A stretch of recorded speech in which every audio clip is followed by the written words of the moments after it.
आज का पूरा भाग हो गया है। आज हम लोग 12th क्लास के लिए जितने भी पोएट्री से क्वेश्चन है गेसिंग पेपर उसको समझेंगे और बनाएंगे। ऑलरेडी मैं सब कुछ बता चुका हूँ, लेकिन ये गेस पेपर है जिसको हम समझा दे रहे हैं, ठीक है। इसको समझ करके बार बार देख करके याद कर लीजिएगा। अभी हम पहला जो चैप्टर है उसका नाम है sweetest love I do not go. John Donne के ये चैप्टर है, याद रखेंगे। जॉन डोनी ने इस पोएट्री को लिखा है। बात कर ले पहले प्रश्न की, तो पहला प्रश्न बोला है but believe that I shall make spider journeys. ये ऐसा लाइन कहाँ से लिया गया है, तो याद रखिएगा बिलीव मेक आई स्पाइडर की बात जर्नी के किया गया है। तो जर्नी में आपको ध्यान रखना है कि ये जो है जॉन डोनी के द्वारा लिखे गए स्वीटेस्ट आई, जैसा कि चैप्टर का ही नाम है, ऊपर ही देख लिया है। लेकिन ये चीज़ बोला गया है कि कहाँ से लिया गया, तो ये आपको वहीं से लिया गया जो चैप्टर है उसी चैप्टर से। Donne studied law and read. Donne ने पढ़ाई कहाँ से करी, लॉ का। तो जॉन डोनी ने पढ़ाई जो किया है वो किया है आपको क्या चीज़ रीड करा था, यहाँ पे बोला गया कि क्या चीज़ उसने रीड करा था, तो लॉ के बारे में। तो उन्होंने जो है रीड करा था नॉवेल्स को, इसका ध्यान रखेंगे कि वो नॉवेल्स को रीड करें। That the last minstrel is from, मतलब इस तरह की लाइन जो आपको दिखेगा कि कहाँ से लिया गया है, इज फ्रॉम जैसे ही होगा समझ जाइए कि उसी चैप्टर से लिया गया है जो चैप्टर हम पढ़ रहे हैं sweetest love I do not गो। तो इस लाइन को थोड़ा एक दो बार आप रिपीट कर लीजिएगा। लॉस्ट मी एज द सेस्ट मी सेस्ट, ये सब कहाँ से लिए गए हैं, तो ये सब sweetest love I do not गो से लिए गए हैं। आइए समझते हैं हम अगले प्रश्न को। अगला है John Donne is a dash poet. John Donne किस तरह के पोएट हैं, तो ये एक रोमांटिक पोएट है। इस बातों को ध्यान रखेंगे।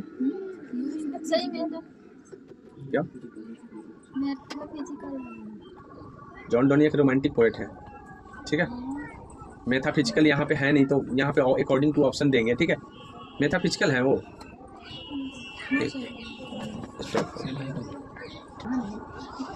चलिए ये रोमांटिक ये नहीं है, दूसरा पोएट है, ये है आपका मेथाफिजिकल, ठीक है।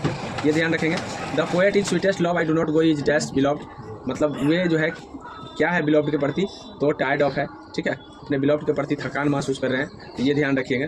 हु कंपोज द पोएम, किसने कंपोज किया है, तो आपको अभी बताया है जॉन डोनी ने कंपोज किया है। उसके बाद है where was John Donne born, कहाँ पे जन्मा था, तो ये जन्मे थे लंदन में। और इन द पोएम स्वीटेस्ट, ये जो पोएम है ये आपको कहा है कि स्पीकर्स बिलव्ड सिंग्स अवे, मतलब ये स्पीकर जो है ना गा रहे हैं, किस रूप में गा रहे हैं, तो द स्पीकर सॉल के रूप में गा रहे हैं। सॉल का मतलब आत्मा होता है, स्पीकर्स आत्मा के रूप में गा रहे हैं। The line nor in the hope the word can saw a fitter love me is taken, मतलब ये लाइन कहाँ से लिया गया, तो ये लाइन आपको लिया गया है sweetest love I do not गो, ये ध्यान रखेंगे। अभी हमने पोएट्री 1 का करा दिया है। दूसरा पोएट्री आपका है सॉन्ग ऑफ माई सेल्फ, जिसके गेसिंग क्वेश्चन होंगे। इसके राइटर का नाम जरूर याद रखिएगा, वाल्ट विटमैन है, याद रखेंगे। वाल्ट विटमैन जो है इसके राइटर हैं, पोएट हैं। I permit to speak at every hazard, ठीक है, इज टेकन फ्रॉम। तो एवरी हैजर्ड के बारे में कहाँ पे बताया गया है, कहाँ से लिया गया है, ये चीज़ बोला गया है, तो ये जो है सॉन्ग ऑफ माई सेल्फ से ही लिए गए। तो हर लाइन को आपको ध्यान रखना होगा कि कौन लाइन कहाँ पे बोला जा रहा है। मतलब लेखक कह रहा है कि मैं परमिट लेता हूँ बोलने का प्रत्येक हजर्ड से, तो प्रत्येक खतरों से, तो ये चीज़ कहाँ पे बोला गया है, ये चीज़ बोला गया आपको सॉन्ग ऑफ माई सेल्फ। तो Walt Whitman work as a volunteer nurse, उन्होंने नर्स के रूप में काम किया है, वॉलंटियर नर्स के रूप में। कहाँ पे किया है, तो सिविल वार में, सिविल वार होगा। I celebrate my self and Singh my self dash is form, celebrate my self और सिंग माई सेल्फ तो स्वाभाविक है उसी चैप्टर से होगा जो चैप्टर का नाम है सॉन्ग ऑफ माई सेल्फ। आगे देखिए अगला प्रश्न आपका है कि dash work include leaves of grass and drum taps, ये जो है किसका मतलब बताया गया है, किसने ऐसा बताया है leaves of grass and drum taps के बारे में, तो वाल्ट विटमैन ही बताए हैं। I celebrate my self and Singh my self, तो दोबारा रिपीट हो गया है, आपको पहले भी बता चुके हैं। Hoping to cease not till death is line from, तो ज़्यादातर आपको लाइने से लिया जा रहा है, इसलिए हर लाइन को आपको ध्यान रखना है। एक बार आप पोएट्री सब पढ़ लीजिए, ठीक है, नहीं तो दिक्कत हो जाएगा वहाँ पर। देखिए ज़्यादातर लाइनें आपको पूछा जा रहा है। Hoping to cease to not till death, तो टिल डेथ लाइन के बारे में, मतलब ये हॉपिंग के बारे में कहाँ से लिए गए हैं, तो ये सॉन्ग ऑफ माई सेल्फ से लिया गया है। इस तरह से आपको ध्यान रखना है। यहाँ बोला है कि the poet in song of my self dash for himself, मतलब वो क्या किस खुद के लिए क्या कर रहे हैं, तो खुद के लिए गा रहे हैं, सिंग्स कर रहे हैं, ठीक है। सॉन्ग ऑफ माई सेल्फ के पोएट जो हैं खुद के लिए क्या कर रहे हैं, तो गा रहे हैं। Song of my self is compose by, किसके द्वारा कंपोज किया गया, तो जॉन वाल्ट विटमैन के द्वारा कंपोज किया गया। One of the important work Walt Whitman is, मतलब ये वाल्ट विटमैन का एक सबसे अच्छा जो कार्य है लिव्स ऑफ ग्रास, ये उनका सबसे अच्छा कार्य है, इस बातों को ध्यान रखेंगे। और who among the following is called the people poet, मतलब लोगों का कवि किसको कहा गया है, तो इन्हीं को कहा गया है, वाल्ट विटमैन को ही लोगों का कवि कहा गया। तो इससे पहले जो हम पढ़े थे वो मेटाफिजिकल पोएट के बारे में पढ़े थे, अभी जो हम पढ़ रहे हैं वो पीपुल्स पोएट के बारे में पढ़ रहे हैं। तो ध्यान रखेंगे, ऊपर वाले जॉन डॉनी जो थे वो आपका मेटाफिजिकल पोएट है और ये जो है पीपुल्स पोएट है, तो ये दोनों बात याद रखेंगे क्योंकि यही दोनों में कन्फ्यूजन हो सकता है। Lips of grass is a collection of poem by dash, किसके द्वारा लिप्स ऑफ ग्रास लिखा गया है, तो ये आपको ध्यान रखना है वाल्ट विटमैन के द्वारा किया गया। तो आशा करते हैं इस बात को समझ गए होंगे। आइए हम तीसरे नंबर चैप्टर को गेसिंग को समझते हैं। तीसरा, now lips are falling fast, W.H. Auden के द्वारा लिखा गया है और पहले भी हम बता चुके हैं। Who dumb in now the lips are falling fast, कौन जो है ना डम्ब है और लिप्स जो है ना फास्ट हो गया है, कौन कौन का है, तो ये जो है ना पत्तों के गिरने से कौन गूंगा हो गया, ये चीज़ बोला गया है। तो नाइटिंगल नाम की जो पक्षी है वो पत्तों के गिरने से क्या हो गया, डम हो गया, याद रखिए, डम का मतलब गूंगा हो जाना। Now the lips are falling fast talks about the dash of human life, मतलब किस तरह के ह्यूमन लाइफ के बारे में इसमें बताया गया है, तो ये फ्रस्ट्रेशन ऑफ ह्यूमन लाइफ, मतलब मानव जीवन के जो तंगी है इसको बताया गया है इस चैप्टर में। Now the lips are falling fast. आगे है कि who runs scolding for their food in law lives are falling fast, मतलब कौन दौड़ रहा है, कौन रन्स कर रहे हैं स्कॉल्डिंग करके फूड के लिए, तो ये आपको जो है ट्रॉल्स जो है अकॉर्डिंग टू चैप्टर ट्रॉल्स जो है ना रन कर रहे हैं। Nurse to the grave are gone is from, मतलब नर्स टू ग्रेव की बात कहाँ किया गया है, नर्स टू ग्रेव याद रख लेंगे कि नर्स टू ग्रेव कहाँ से बताया गया है, तो आपको अभी जो चैप्टर हम पढ़ा रहे हैं now the lips are falling fast, यहीं से नर्स टू ग्रेव की बात की गई है। तो ये ध्यान रखेंगे, लाइन को थोड़ा सा रट लेंगे ताकि ध्यान रहेगा।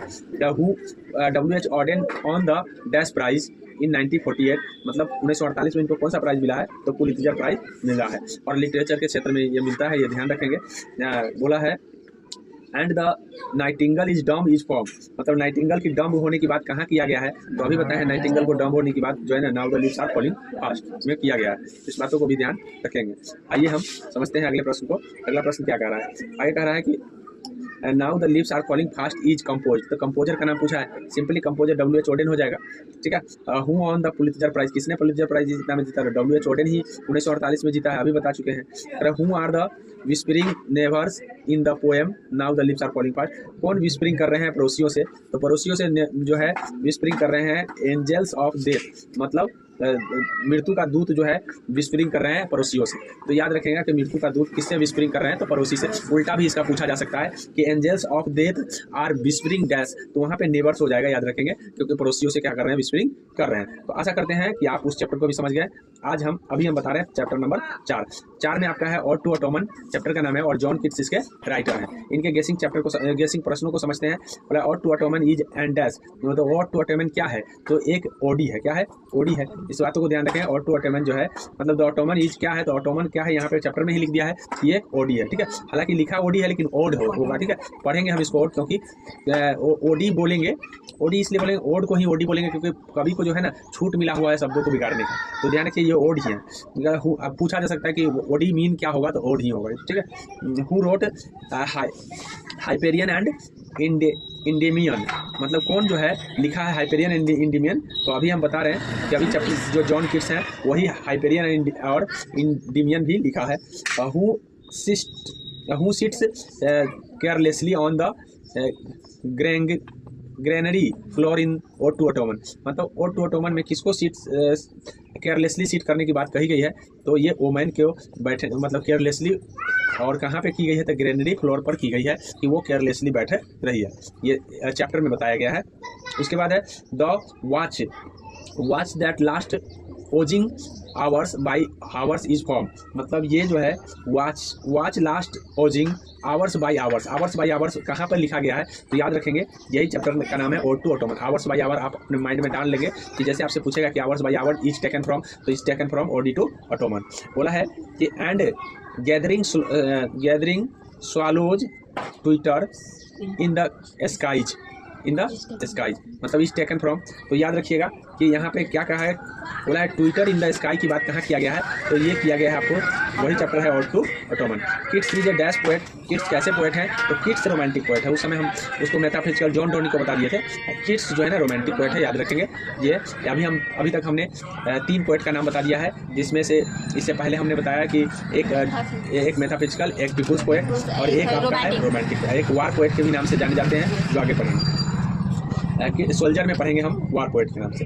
तो यहाँ पे देखिए बोला है कि ऑटो ऑटोमन कंपोज बाई, किसके द्वारा कंपोज किया गया था, जॉन किट्स के द्वारा कंपोज किया गया। Auto Ottoman deals with the priceless of dash, तो ये डील्स किए जा रहे हैं priceless of beauty of nature, ठीक है। मतलब ये जो है ना किससे कंपेयर कर रहा है, मतलब कह रहा है कि नेचर के सामने सब कुछ बेकार है, सबका कीमत जो है ना प्राइसलेस हो जाता है। ऐसा ऑटो ऑटोमन में बताया है कि ब्यूटी ऑफ नेचर के सामने सबका जो कीमत है वो बेकार हो जाता है, ये चीज़ बोला गया, ठीक है। तो ये ध्यान रखेंगे। Choose among the options expression Keats use in ode to autumn, मतलब सीजन ऑफ मिस्ट एंड, मतलब सीजन एंड मिस्ट का प्रयोग क्यों किया गया है, तो मेलो फ्रूटफुलनेस के लिए किया गया है। याद रखें सीजन ऑफ मिस्ट का प्रयोग, मतलब सीजन और मिस्ट और किसका प्रयोग किया गया है, तो मेलो फ्रूटफुलनेस का प्रयोग और टू ऑटोमन में किया गया। और to autumn is a season of mellow dash, तो अभी बताए हैं फ्रूटफुलनेस, तो उसी को आपको ध्यान रखना है कि फ्रूटफुलनेस होगा, इसका लाइन पूरा कर देना है। अब हम लास्ट 5 चैप्टर बता रहे हैं, 5 बता कर इन कर लेंगे, फिर अगले वीडियो में बताएंगे। तो देखिए लास्ट जो 5वां है चैप्टर का नाम है एन एपिटाफ, जिसके लेखक वाल्टर डेलामेयर। देखो इससे पहले हम वाल्ट विथमैन पढ़े हैं, तो याद रखेंगे वो अलग है और ये अलग है। वाल्टर डेलामेयर और वाल्ट विथमैन में कंफ्यूजन होगा, तो दोनों को ध्यान रखेंगे। वो हाउएवर बोला, हाउएवर रेयर इट बी, मतलब बोला है कि हाउएवर रेयर, तो ये जैसे ही रेयर की बात करें तो आपको ध्यान रखना है कि ये कहाँ से लिया गया, तो एन एपिटाफ चैप्टर से लिया गया है, ठीक है। कुछ बातें हैं जो हमको ध्यान रखने होते हैं, ध्यान रखना। बोला in which poem does the poet express his sad feeling, मतलब इसमें पोएट जो है ना अपनी सैड फीलिंग और ब्यूटीफुल लेडी के बारे में बताया गया है। तो ये कहाँ किस चैप्टर में किया गया था, एन एपिटाफ में किया गया। Who was light of step and heart, मतलब light of step and heart कौन है, तो यहाँ पे ए ब्यूटीफुल लेडी को light of step and heart बताया गया है, याद रखेंगे। ब्यूटीफुल लेडी को जो है light of step and heart कहा गया है। तो वाल्टर डेलामेयर वाज बॉर्न, कब जन्मे हैं, तो जन्म जो है आपको तो सबको याद रखना है, हालांकि हमने सब कुछ बता चुका है, लेकिन यहाँ पे गेस्ट पेपर में इसमें दिया है, तो इसको जरूर याद कर लेंगे। ये जो हो जाएगा आपका 1873 में इसका जन्म हुआ है। Walter de la Mare makes us aware of, अभी हम चैप्टर जो अभी हम एक प्रीपोजिशन आपसे पूछे थे कि अवेयर के बाद हम खाली दिए थे कि अवेयर के बाद, ये बड़ा एग्जाम में पूछा जाता है, अवेयर के बाद हम प्रीपोजिशन भरने को कहते हैं, तो हमेशा फिक्स प्रीपोजिशन लेता है ऑफ। इस बात को ध्यान है, हम जब बताए थे तो उस समय भी बताए थे। तो इन चीज़ों को जब हम पढ़ते हैं तो थोड़ा ये भी रिवाइज कर लेना चाहिए कि देखिए सेंटेंस में अवेयर के साथ हमेशा ऑफ का प्रयोग होता है। तो यहाँ देखिए यहाँ पे बोला है कौन सा हो जाएगा, तो यहाँ पे हो जाएगा ड्रीम्स हो जाएगा, ठीक है। Walter de la Mare makes us aware of the dream, सपनों के प्रति हमको क्या करने के लिए कह रहे हैं, अवेयर जागरूक रहने के लिए कह रहे हैं। कि who compose the poem an epitaph, तो वाल्टर डेलामेयर हो जाएगा। और उसके बाद है the line I think she was the most beautiful lady, most beautiful lady की चर्चा कहाँ की गई है, तो एन एपिटाफ में। आशा करते हैं इसको समझ गए होंगे। अगले दिन हम नेक्स्ट जो बचा हुआ है उसको कर देंगे।